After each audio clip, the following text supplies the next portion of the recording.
How to add Adobe Fonts to Canva.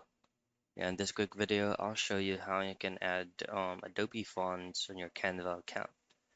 But first, before we proceed, you have to keep in mind that if you're going to be doing this whole process, make sure that the Canva you're using or the Canva account you're using is a premium user or into Canva Pro, because we are going to upload a separate font that is actually not synced with Canva.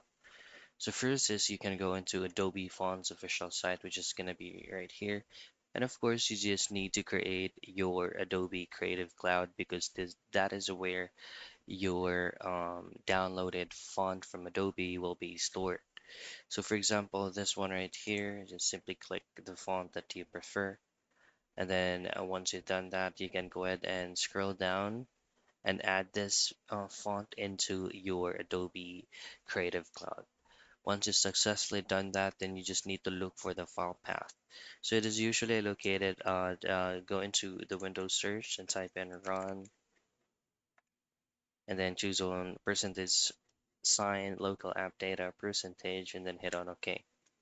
And here you just need to locate the Adobe folder, and that is where you can locate the file that you downloaded in a custom font.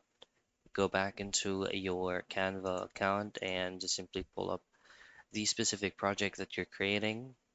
Click on the current font, and then from here you should be able to see this option here that says upload a font, and that's going to be the time that you need to log in into your Canva Pro user account. And that's it. That's how you use Adobe Font to Canva.